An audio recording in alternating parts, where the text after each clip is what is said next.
చాలా విచిత్రమైన పరిస్థితుల్లో ఉద్విగ్నమైన పరిస్థితుల్లో ఈరోజు మరి ఈ మీడియా సమావేశం పెట్టాల్సి వస్తున్నది.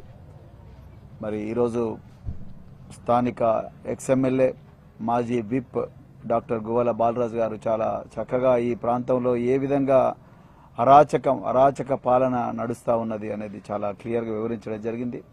నేను ఆ విషయాల జోలికి పోకుండా నేను జరిగిన సంఘటనల గురించే నేను మాట్లాడతా, పోలీసు రెస్పాన్స్ గురించి మాట్లాడతా.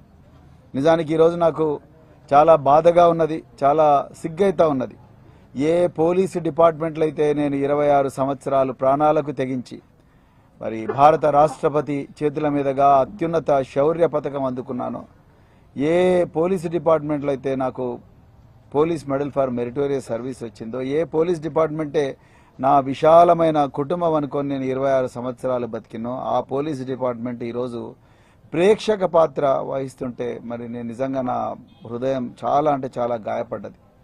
నేను ఎందుకు ఈ విషయం చెప్తున్నా అంటే రాజకీయాలకు అతీతంగా మాట్లాడదాం ఒక క్షణం. ఈరోజు నిన్న అచ్చంపేటలో సాయంత్రం 4 గంటలకు జరిగిన దాడి, మరి దాడి జరుగుతూ ఉన్నది. ఓకే, పోలీసులకు ముందస్తు సమాచారం ఉందా లేదా అనేది ఒక క్షణం నేను తర్వాత వస్తాను దానికి.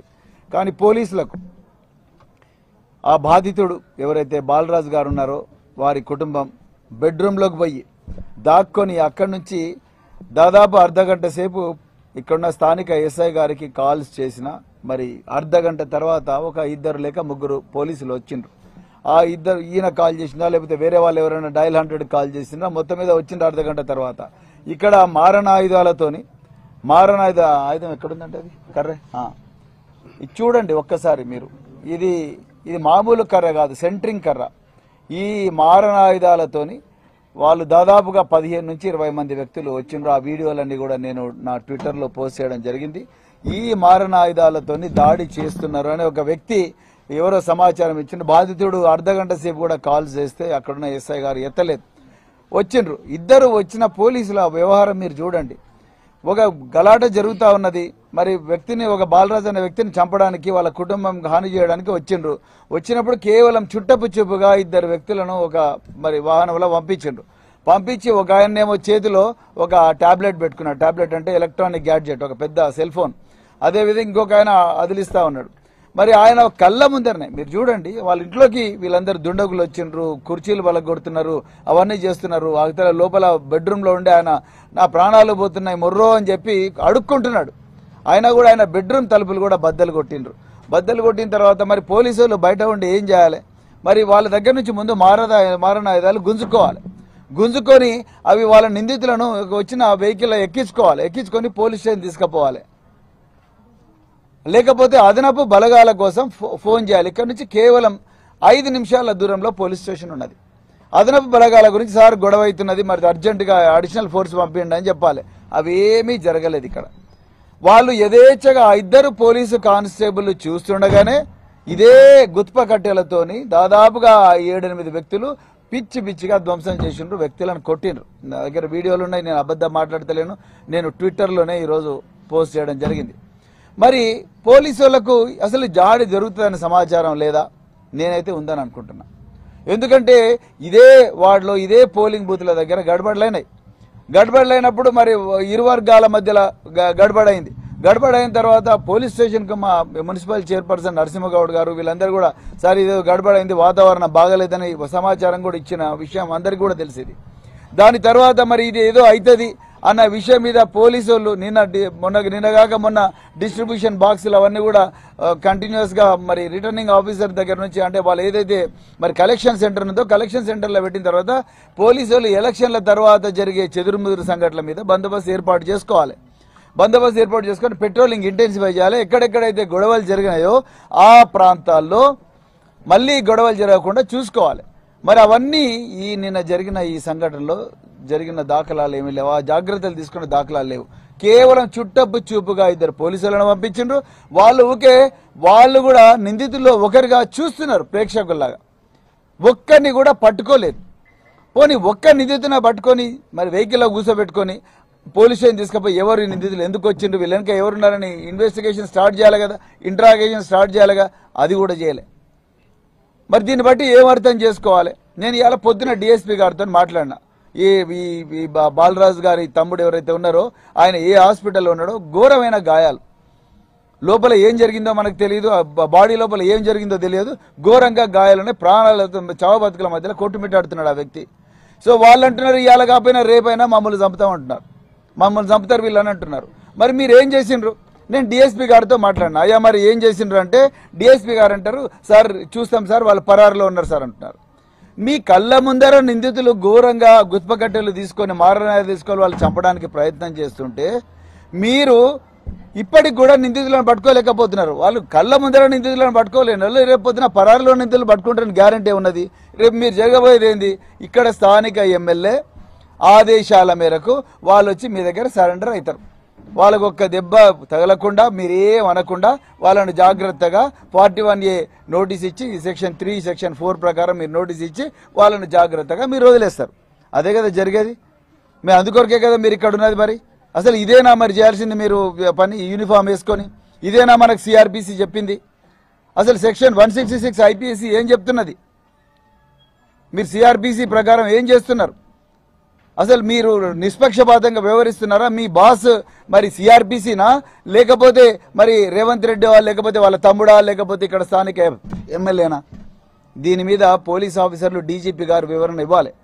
ఇదే విధంగా నిన్నగాక మొన్న 13వ తారీఖు నాడు మరి మధ్యాహ్నం 3 గంటలకు వంగూరులో కూడా ఇదే జరిగింది. వంగూరులో మైనర్లు ఓటేస్తున్నారని చెప్పి అక్కడ స్థానికంగా ఉండే బీఆర్ఎస్ మండల ప్రెసిడెంట్ కోట్ల నరేందర్ రావు గారు ఆయన పోయి కంప్లైంట్ చేసిండు బూత్ లెవెల్ ఆఫీసర్కు.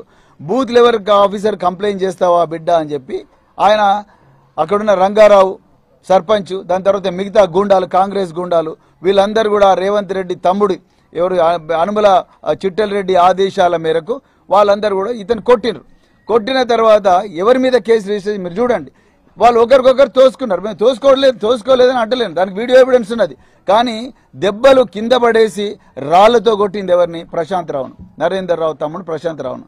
నరేందర్ రావును దెబ్బలు కొట్టిండ్రు పోలీసులు. అదేవిధంగా నరేందర్ రావు తమ్ముడు ప్రశాంత్ రావును కొట్టిండ్రు. కొట్టిన తర్వాత మరి ఎవరి మీద కేసు బుక్ చేయాలి? ఎవరైతే ఈయనను కొట్టిండ్రో వీళ్ళ మీద కేసు బుక్ చేసి నరేందర్ రావు మీద. కానీ మరి నరేందర్ రావు వాళ్ళ తమ్ముడిని నరేందర్ రావును కొట్టిన వాళ్ళ మీద కేసులు ఎందుకు బుక్ చేయలేదు? దీని మీద ఇంతవరకు ఏ పోలీస్ ఆఫీసర్ ఆన్సర్ చెప్తలేడు. అక్కడున్న ఎస్ఐ గారు మరి వీళ్ళు కంప్లైంట్ ఇచ్చిండ్రు, వాళ్ళు ఇచ్చిన కంప్లైంట్ తీసుకుంటున్నారు. రూలింగ్ పార్టీ ఇచ్చిన కంప్లైంట్ తీసుకుంటున్నారు, అపోజిషన్ పార్టీ ఇచ్చిన కంప్లైంట్ తీసుకుంటున్నారు. నిజానికి అక్కడ బాధితులందరూ అపోజిషన్ పార్టీ ఇచ్చిన కంప్లైంట్ తీసుకోకుండా వాళ్ళని అట్లే వదిలేసి వాళ్ళు పోయి ప్రైవేట్ హాస్పిటల్ ట్రీట్మెంట్ తీసుకుంటున్నారు. ఇప్పుడు నేను అక్కడ కూడా పోయి వచ్చిన, విపరీతమైన గాయాలు ఉన్నాయి. వాళ్ళు కూడా చాలా తీవ్రమైన గాయాలతో కొట్టుమిట్టాడుతున్నారు. అదేవిధంగా వాళ్ళ అమ్మ, అదే ప్రశాంత్ రావు వాళ్ళ అమ్మను ఘోరంగా తల మీద కొడితే దాదాపు 7-8 కుట్లు పడ్డాయి. కేవలం 324 పెట్టిండ్రు. అత్యాయత్నం అయితే 307 పెట్టాల్సిన దగ్గర 324 పెట్టిండ్రు. సో కంప్లైంట్ తీసుకోలేదు. మరి 166 ఐపీసీ కింద పోలీసులను ఎందుకు బుక్ చేయకూడదు? 166 ఐపీసీ ఏం చెప్తున్నది? మరి police officer compulsory case register చేయాలి. అదేవిధంగా మరి సిఆర్పిసి ఏం చెప్తున్నది? మీరు ఎవరైనా కంప్లైంట్ ఇస్తే తప్పకుండా కేసు రిజిస్టర్ చేయాలి. అది ఫాల్స్ అయితే ఫాల్స్ అని క్లోజ్ చేయి, లాక్ ఆఫ్ ఎవిడెన్స్ అయితే లాక్ ఆఫ్ ఎవిడెన్స్ అని క్లోజ్ చేయి, లేకపోతే మిస్టేక్ ఆఫ్ ఫ్యాక్ట్ అని క్లోజ్ చేయాలి. అంతే తప్ప నేను కంప్లైంటే తీసుకోనంటే అంటే మీ బాస్ రేవంత్ రెడ్డియా లేకపోతే సిఆర్పిసినా? మీ బాస్ రేవంత్ రెడ్డియా లేకపోతే ఐపీసీనా? మీరు ఏ విధంగా, లేకపోతే రేవంత్ రెడ్డి కుటుంబమా? మీరు చాలా క్లారిఫై చేయాల్సిన అవసరం ఉన్నది డీజీపీ గారి విషయంలో. అంటే చట్టం అధికార పార్టీలో ఉంటే ఏం చేసినా నడుస్తుంది. అధికార పార్టీలో ఉంటే పోలీసు వాళ్ళు వీళ్ళని తన్నినా నడుస్తుంది. అధికార పార్టీలో ఉంటే బెల్ట్తో మరి బాధితులను కొట్టినా నడుస్తుంది. ఇదే కదా. తర్వాత మూడోది, కొల్లాపూర్ నియోజకవర్గంలో పెద్ద కొత్తపల్లిలో చిన్న కారుపాంలో దళితులను విచక్షణ రహితంగా కొట్టిండ్రు కాంగ్రెస్ వాళ్ళు. అదే ఓట్లన్నాడు. ఇంతవరకు ఒక్క అక్యూజ్ను కూడా అరెస్ట్ చేయలేదు. ఎస్ఐని అడిగితే ఆయన నీళ్లు నములుతున్నాడు. అంటే దీని అర్థం ఏంది? అధికార పార్టీ వాళ్ళు ఎన్ని దౌర్జన్యాలు చేసినా మీరు నిందితులను అరెస్ట్ చేయరా? ఇదేనా మరి చెప్తున్నది? ఆర్టికల్ 21 రాజ్యాంగం ఏం చెప్తున్నది? జీవించే హక్కు ప్రతి పౌరుడికి ఉన్నది. ఇప్పుడు మాకు బందోబస్తు ఇవ్వకుండా, మాకు రక్షణ ఇవ్వకుండా, మేమిచ్చిన కంప్లైంట్ రిజిస్టర్ చేయకుండా మీరు మాత్రం నిందితులందరినీ కూడా వదిలేసి మీ కళ్ళ ముందర నిందితులు గుత్పకట్టలు తీసుకొని విచక్షణ రహితంగా కొడతా ఉంటే వాళ్ళని మీరు వదిలేసి నిందితులను అరెస్ట్ చేయకుండా ఉంటే ఏ విధంగా ఇది న్యాయం అవుతుంది? ఏ విధంగా? Why is it not a violation of fundamental right, that is right to life according to article 21 of Indian constitution. I want the DGP sir to clarify on this. ఎందుకు మీ ఎస్పీ గారు ఏం చేస్తున్నారు, మీ డిఎస్పీ ఏం చేస్తున్నాడు? మీ DSP మరి ఇంతవరకు మీరు ఆ మన్నె క్రిషాంక్ ఒక ట్వీట్ చేసినందుకు మీరు ఆయన దాదాపు 10 రోజుల పాటు మీరు చెంచల్గూడ జైల్లో పెట్టిండ్రు. మేఘాల మీద అరెస్ట్ చేసిండ్రు. ఆయన చేసింది ఏంది? ఉస్మానియా యూనివర్సిటీలో హాస్టల్ క్లోజ్ చేసిండ్రు అనే దాని మీద ఒక నోటీస్ను ఆయన ట్వీట్ చేసిండు. ఆ ట్వీట్ చేస్తే మేఘాల మీద టాస్క్ ఫోర్స్ వచ్చి ఆయనను తీసుకొని రాత్రికి రాత్రి ఏమంటారు భార్యలకు చెప్పకుండా, కుటుంబ సభ్యులకు చెప్పకుండా వాళ్ళను పోలీస్ స్టేషన్ తీసుకొని పోయిండ్రు. కుటుంబ సభ్యులకు ఎవరికి చెప్పకుండా పోలీస్ స్టేషన్ తీసుకొని పోయి దాదాపు 10 రోజుల పాటు అతన్ని జైల్లో పెట్టిండ్రు. కానీ ఈ విషయంలో ఇంతవరకు ఒక టాస్క్ ఫోర్స్ ఏర్పాటు చేయలేదు, ఒక అక్యూజ్డ్ కూడా పట్టుకోలేదు. కళ్ళ ముందర నేరం జరుగుతుంటే ఆ నేరం చేస్తున్న వాడిని పట్టుకోకుండా వదిలేసిండ్రు. ఇలా వాళ్ళందరూ కూడా ఎమ్మెల్యే దగ్గర ఉన్నారని స్పష్టమైన సమాచారం ఉన్నది. మరి ఎమ్మెల్యేని తీసుకొచ్చి కూర్చోబెట్టండి పోలీస్ స్టేషన్లో. ఇప్పుడు మన్నె క్రిషాంక్ని అరెస్ట్ చేసిండ్రు, డాక్టర్ వంశీకృష్ణ కూడా తీసుకొచ్చి కూర్చోబెట్టండి, ఆయన కూడా ఇంటరాగేట్ చేయండి.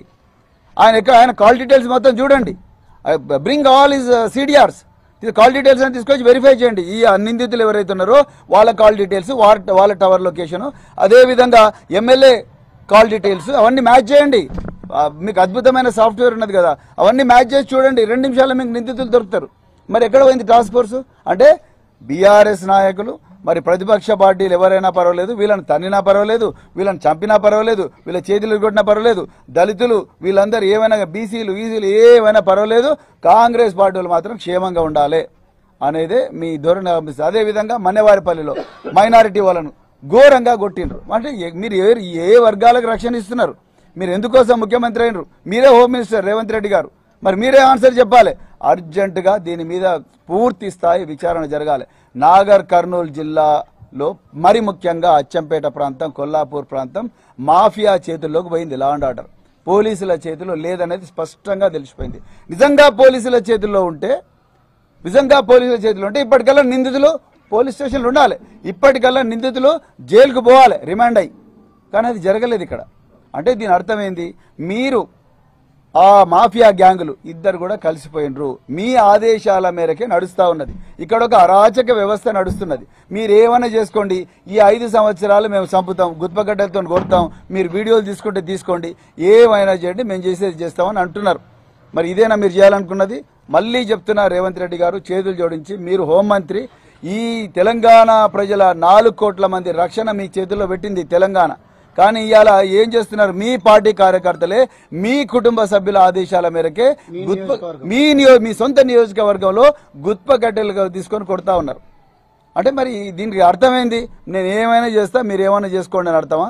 దీని మీద ఒక్కసారి మరి ప్రజలు, ప్రజాస్వామికవాదులు, మీడియా మిత్రులు, మరి అందరు కూడా సీనియర్ సిటిజన్స్ అందరు కూడా దీని గురించి ఆలోచించాల్సిందిగా నేను కోరుకుంటున్నా. ఇది మామూలు విషయం కాదు. ఇక్కడ ఎక్స్ఎమ్మెల్యే బాలరాజ్ గారి ప్రాణాలకు ప్రమాదం ఉన్నది, అదేవిధంగా సీనియర్ నాయకుల ప్రాణాలకు ప్రమాదం ఉన్నది.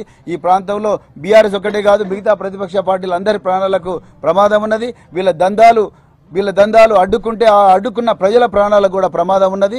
వీళ్ళ దందాలు, ఇసుక దందా కానీ ఇంకేవైనా దందాలు కానీ ఇవన్నీ ఈ ల్యాండ్ మాఫియా దందాలకు ఇవన్నీ అడ్డుకుంటే వీళ్ళ ప్రాణాలకు ప్రమాదం ఉన్నది. అందుకొరకు నేను మళ్ళొకసారి చెప్తున్నా, ఇక్కడ కూర్చున్న ఏ వ్యక్తులకైనా, ఏ ప్రతిపక్ష పార్టీల నాయకులకైనా, లేకపోతే సామాన్య ప్రజల ప్రాణాలకు ప్రమాదం జరిగితే మాత్రం ముఖ్యమంత్రి గారు మీరే బాధ్యత వహించాల్సి ఉంటుందని మాత్రం ఈ విషయంలో నేను ఏమాత్రం సందేహం లేకుండా చెప్తా ఉన్నా. ఎందుకంటే ఇది మా జీవించే హక్కు. ఆర్టికల్ 21 రాజ్యాంగం మాకు కల్పించిన జీవించే హక్కు మా అందరికీ ఉన్నది. పోలీస్ ఆఫీసర్లు మేము ఇచ్చిన FIR రిజిస్టర్ చేయకపోతే వాళ్ళు కూడా 166 IPC ప్రకారం వాళ్ళు కూడా నేరస్తులు అవుతారు. ఈ విషయంలో మేము స్టేట్ హ్యూమన్ రైట్స్ కమిషన్ దగ్గర పోతాం, నేషనల్ హ్యూమన్ రైట్స్ కమిషన్ దగ్గర పోతాం, నేషనల్ SC కమిషన్ దగ్గర పోతాం. నేను మళ్ళీ చెప్తున్న, చేతులు జోడించి పోలీస్ ఆఫీసర్స్ మీరు దయచేసి CRPC ఫాలో కండి, మీ పోలీస్ మాన్యువల్ ఫాలో కండి. ఒక గలాట జరిగితే రెండు వర్గాలు కొట్టుకుంటే రెండు వర్గాల దగ్గర నుంచి గాయాలు వాళ్ళకైనా వీళ్ళకైనా ఇద్దరి దగ్గర నుంచి ఎఫ్ఐఆర్ తీసుకోండి. తర్వాత మీ పరిశోధనలో ఎవరు అగ్రెసర్ ఎవరు విక్టిమ్ అనేది మీకు క్లియర్గా తెలుస్తుంది. మొదట ఎవరు ప్రవోక్ చేసిండ్రు దానికి కారణం ఇది మీరు ఇన్వెస్టిగేట్ చేయండి.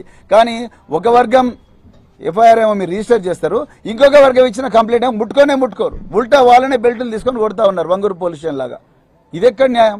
ఏ పోలీస్ మాన్యువల్ చెప్పింది? మీరు ఎవరు నేర్పారు మీకు ఇవన్నీ? అందుకొరకే ప్రజలందరూ కూడా దీన్ని గుర్తించాలి. బీఆర్ఎస్ పార్టీ ఎట్టి పరిస్థితుల్లో కూడా ఈ విషయంలో కాంప్రమైజ్ కాదు. సో ఈ విషయంలో అర్జెంటుగా ఒక టాస్క్ ఫోర్స్ ఏర్పాటు చేయాలి. అదేవిధంగా ఇక్కడ మాఫియా గ్యాంగులు చాలా తిరుగుతూ ఉన్నాయి. నయీ ముఠా ఆనవాళ్లు మళ్లీ కనిపిస్తూ ఉన్నాయి. మళ్ళీ ఒకసారి ఈ ప్రాంతం ఆ ముఠాల చేతిలోకి పోతే మాత్రం దీన్ని వెనక్కి తీసుకురావడం కష్టం. అందుకొరకు నేను మళ్ళీ చెప్తున్నా, డీజీపీ గారు మీరు దయచేసి ఒక స్పెషల్ టీంని ఇక్కడ పంపించండి, పర్మనెంట్ గా ఇక్కడ స్టేషన్ చేయండి. ఈ ముఠాలు ఈ అచ్చంపేట ఎమ్మెల్యే అదేవిధంగా కొల్లాపూర్లో మరి జూపల్లి కృష్ణారావు మినిస్టర్ ఆధ్వర్యంలో జరుగుతున్న ముఠాలు ఇవన్నీ కూడా వీళ్ళందరినీ కంట్రోల్ చేయాల్సిన అవసరం అర్జెంటుగా ఉన్నది. లేకపోతే మాత్రం ఇది ఒక మరో ఆఫ్ఘనిస్తాన్ అయ్యే పరిస్థితి ఉన్నదనేది కూడా నేను మళ్ళీ చెప్తా ఉన్నా. అందుకొరకే దయచేసి మరి ఈ రోజు ప్రజలందరూ కూడా గుర్తించాలి, బీఆర్ఎస్ ప్రజాస్వామ్యబద్ధంగా పోతా ఉన్నది పార్టీ. ఎక్కడ కూడా మేము ఆ రోజు చట్టాన్ని వైలేట్ చేయలేదు, ఈ రోజు కూడా చట్టాన్ని వైలేట్ చేయాలని అనుకోవడం లేదు. వాళ్ళేదో దాడులు చేసినట్టు ప్రతి దాడులు చేసే ఒక నీచమైన చట్ట వ్యతిరేక సంస్కృతి మా దగ్గర లేదు. మేము ఇప్పటికి కూడా పోలీసు వ్యవస్థను కోరుకుంటున్నాం, డిమాండ్ చేస్తున్నాం, చట్ట ప్రకారం డిమాండ్ చేస్తున్నాం. Please arrest the accused urgently. And then వీళ్ళు ఎవరైతే హ్యాబిచువల్ క్రిమినల్స్ ఉన్నారో, ఎవరైతే మాఫియా మెంబర్స్ ఉన్నారో అర్జెంటుగా వాళ్ళ మీద పీడీ యాక్ట్ పెట్టి చెంచల్గూడ జైలుకు పంపించండి, చెర్లగూడ జైలుకు పంపించండి. See that they are in the police station for at least 6 months. ఆ ప్రాంతం అంతా కూడా మరి ప్రశాంతంగా ఉంటట్టు చూడండి. వాళ్ళు ఇంకా ప్రశాంతం రాకపోతే ఇంకో 6 నెలలు పెట్టండి. అంతే తప్ప ఈ మాఫియా గ్యాంగుల చేతిలోకి వాళ్ళు ఏదో అధికార పార్టీలు ఉండరని పెడితే మాత్రం ఇక్కడ ఊరుకోరు, పెద్ద విప్లవం వస్తుంది. దాని తర్వాత మళ్ళీ చేతులు కాలిన తర్వాత ఆకులు పట్టుకుంటే లాభం లేదని చెప్తూ మరి ప్రజలందరూ కూడా అప్రమత్తంగా ఉండాలి. బీఆర్ఎస్ పార్టీ కార్యకర్తలందరూ కూడా నాయకులకు అందరూ కూడా నేను మళ్ళీ రిక్వెస్ట్ చేస్తున్నా, ఎట్టి పరిస్థితుల్లో కూడా మన చట్టాన్ని అతిక్రమించాం, మనకు ఆ సంస్కృతి లేదు. కానీ మనం ఎట్టి పరిస్థితుల్లో కూడా భయపడాల్సిన అవసరం లేదు, ఎట్టి పరిస్థితుల్లో భయపడాల్సిన అవసరం లేదు. చట్టం మన వైపు ఉన్నది, ధర్మం మన వైపు ఉన్నది, న్యాయం మన వైపు ఉన్నది. మొత్తం 4 కోట్ల మంది తెలంగాణ ప్రజలు మన వైపు ఉన్నారు. అందుకొరకు ఎట్టి పరిస్థితుల్లో కూడా మనం భయపడాల్సిన అవసరం లేదు. బరాబర్ మనం ఈ దుర్మార్గులను ఎదుర్కొందాం, చట్ట ప్రకారమే ఎదుర్కొందాం అని చెప్తూ మరి ఈ అవకాశం ఇచ్చిన అందరికీ కూడా ధన్యవాదాలు చెప్తూ మరి బాలరాజు గారి కుటుంబం అదేవిధంగా నరేందర్ రావు గారి కుటుంబం వీళ్ళందరి కుటుంబాల మరి అందరి పార్టీ కార్యకర్తల కుటుంబాలు అదేవిధంగా సామాన్య ప్రజల ఈ మీడియా ఈ మాఫియా వల్ల ఇబ్బంది పడ్డ ఎవరైతే ఉన్నారో ఆ ప్రజలందరి కుటుంబాలకు మేము సంఘీభావంగా ఉంటాం. వాళ్ళకి చీమ గుట్టిన కూడా వెంటనే అక్కడికి వచ్చి వాళ్ళని ఆదుకుంటామని చెప్తూ మరొకసారి అవకాశం ఇచ్చిన మరి మీడియా మిత్రులందరికీ కూడా మరొకసారి హృదయపూర్వక ధన్యవాదాలు చెప్తూ మేము ఈరోజు ఎస్పీ నాగర్ కర్నూలుకు నేను బాలరాజు గారు మరి సీనియర్ నాయకులు అందరూ కూడా కంప్లైంట్ చేస్తున్నాం. అదేవిధంగా రేపు డీజీపీ తెలంగాణకు కూడా కంప్లైంట్ చేస్తున్నాం. అదేవిధంగా స్టేట్ హ్యూమన్ రైట్స్ కమిషన్ అదేవిధంగా మరి national human rights commission, national commission for schedule caste and schedule tribes వీళ్ళకు కూడా మేము కంప్లైంట్ చేస్తున్నాం. ఎట్టి పరిస్థితుల్లో కూడా నిందితుల మీద పీడీ యాక్ట్ పెట్టి వాళ్ళను జైల్లోకి పంపించేదాకా వదిలేది లేదు అని కూడా ఈ సందర్భంగా మరి తెలంగాణ ప్రజలందరూ కూడా ప్రమాణం చేస్తూ మరొకసారి జై తెలంగాణ.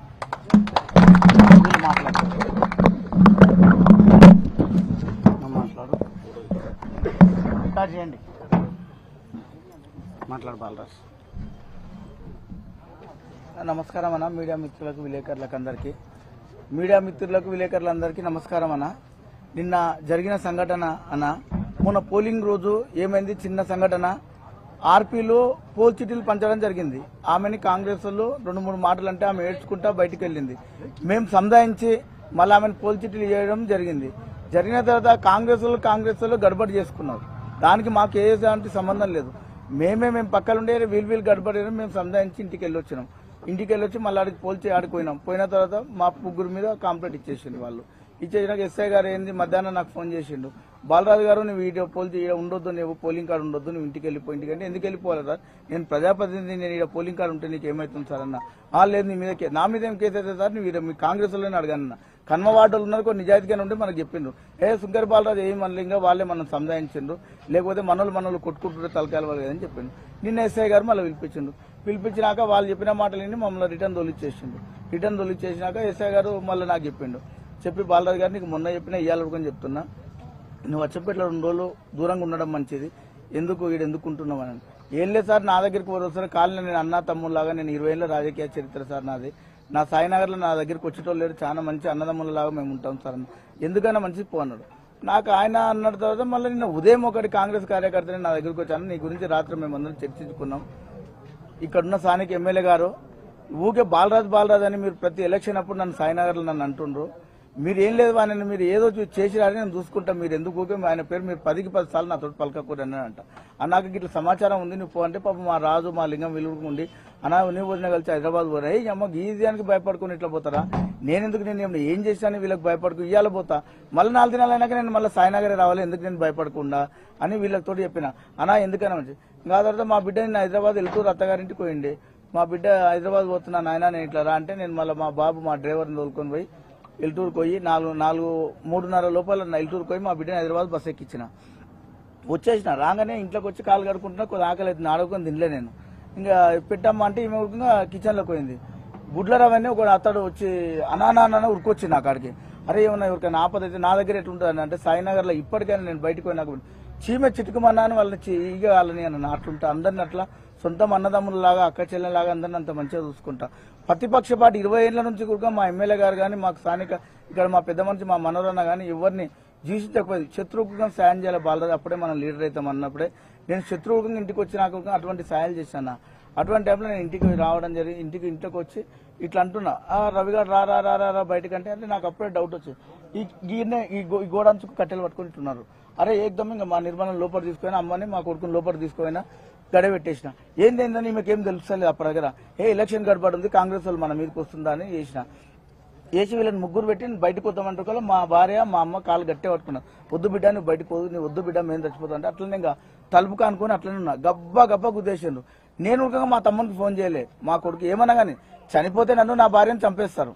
మా టీఆర్ఎస్ నాయకులు మొత్తం ఒక్కొక్కరు ఒక సైనికులాగా ఉంటారు. మాకు చనిపోతే మేము చనిపోదు, ప్రాణత్యాగం ఎన్నో తెలంగాణ ఉద్యమంలో ఎంతో మంది చనిపోయారు. దాంట్లో నేను నా భార్య చనిపోతే తక్కువేం కాదు. అట్లనే అనుకున్న ఎవరికి నేను ఫోన్ చేయలేదు. నా ఫోన్ మా కొడుకే భయపడి మా తమ్ముళ్ళకి ఫోన్ చేసిన, లింగంకు మా మహేష్కు వీళ్ళందరికీ ఫోన్ చేసిన, రాదుకు వీళ్ళు చేసిన తమ్ముడు ఏకదమ్ వీళ్ళకి వచ్చి తమ్ముని బాగా కొట్టేసిండు, మా సురేష్ని కొట్టేసిండు, బాలకృష్ణని, లింగంని అందరు చిత్త మధ్యలో పాపం ఈ పక్కన ముస్లిం పిల్లాడు, మా పక్కింటి పిల్లాడు, వీళ్ళు పిల్లాడు వచ్చి అరే అంకుల్ని లోపల చంపుతుంటే ఈ ప్లాన్ మీద పోతే ఈ పిల్లాడు అవతల దుంకెళ్ళి వచ్చాను. తలకాయ వలుగుతున్నాయి ఈ ప్లాన్కి పాపం. ఆ రకంగా నన్ను టార్చర్ పెట్టుకుంటా. ఈడ ఉడకంగా ఏమైందనంటే శేషన్న బ్యాచ్ ఏదో అనుకుంటా, ఈయన సిద్దిక్ భాయ్ ఒకరున్నారు, కంచి రామయ్య. నన్ను హోటల్కి ఆన్నే అన్నారు, నువ్వు చాలా ఎక్కువ చేస్తున్నావు, నీకు ఉంటుంది చూడడానికి కంచి రామయ్య అంటే నీవేం చేస్తావన్నా, నేను పబ్లిక్లో ఉన్నటువంటి నన్ను ఏం చేయలేవన్నా, నీ డాగులకు నేను భయపడతాను కదా, నేను పబ్లిక్లో నీ డాగులకు నేను భయపడనన్నా, నేను ఇంటికి వంటే పోను, నేను ఏదో బాధాపుతో మేము ఒక పార్టీలో ఉన్నాం, పార్టీ కట్టుబడి ఉంటున్నాను, అట్లనే ఉన్నాక నీకు చూడు నీ తర్వాత నేను రేపు ఏమవుతుంది అని అన్నాడు. వాడు నిన్న ధనధన్ పబ్లిక్ తోలుకొచ్చాను.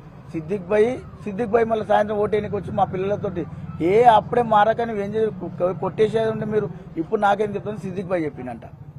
సిద్దిక్ భాయ్ ఇక్కడ మైనార్టీ లీడర్ ఆయన.